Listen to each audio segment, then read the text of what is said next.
నిన్న దేశమంతా జగన్నాథుని రథయాత్ర జరిగింది కదా. ఒరిస్సా రాష్ట్రం పూరి జగన్నాథుని యాత్రలనైతే లక్షల మంది భక్తులు పాల్గొన్నారు. స్వయంగా రాష్ట్రపతి ద్రౌపది ముర్ము మేడం కూడా పాల్పంచుకుంది యాత్రల.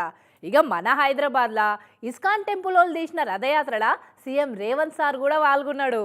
ఇక చూడుర్రి, నెత్తి మీద తలపాగా చుట్టి ఎంత స్పెషల్గా కానొచ్చిండో సారు.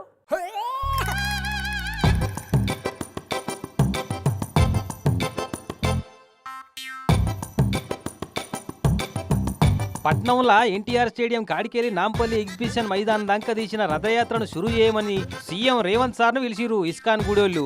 ఇక సార్ని ఇట్లా ఎదుర్కొని అచ్చం కృష్ణుని నెత్తికి చుట్టినట్టే తలపాగా చుట్టి మెడల పూలదండేసి శాలువ కప్పి నిలువునామాలు దిద్దిర్రు. అగో నెత్తిలో ఒక్క నెమిలిక పెట్టి చేతికి ఒక పిల్లని గ్రోవిస్తే అచ్చం కిట్ట పరమాత్మలు లెక్కనే ఉంటుండేలే అన్నట్టు అందరు సీఎంలు వేరే, రేవంత్ సార్ వేరేనట. ఈయన అందరికంటే స్పెషల్ అట. ఎందుకట అంటే ఎంతో మంది ముఖ్యమంత్రులు వచ్చారు పోయారు, ఈయన చాలా ప్రత్యేకమని నేను భావిస్తున్నాను. ఒక ముఖ్యమంత్రి హోదాలో వచ్చి భగవంతుణ్ణి ఆహ్వానిస్తూ మా ప్రాంత ప్రజలందరూ కూడా సుఖంగా ఉండేటట్టు దీవించు స్వామి అని సహృదయంతో వారు వచ్చారు.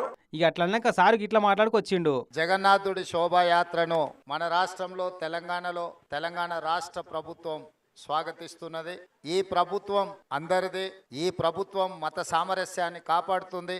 సర్వ మతాలకు స్వేచ్ఛ, వాళ్ళ భావజాలాన్ని ప్రజలకు వివరించుకోవడానికి అవకాశం.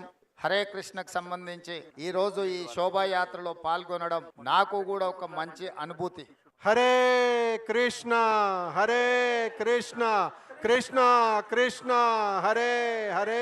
ఇక అది అయినాక జగన్నాథునికి మంగళారతి పట్టించి రథం ముంగట గుమ్మడికాయ కొబ్బరికాయ తిప్పించి పట్టించిర్రు. లాస్ట్కి ఇట్లా చీపిరి పట్టించి ముంగటంతా సాఫ్గా ఊడిపించి రథయాత్ర షురువు చేసిర్రు. కానీ ఓ దిక్కు గోల్కొండ ఆషాఢ బోనాలు, ఇటు జగన్నాథుని రథయాత్ర. పట్నం అంతా పండుగ వాతావరణమే కనిపించింది నిన్నంతా. సత్యం వదిష్యామి తన్మా భవతు తద్వక్తార భవతు అవతు మాం.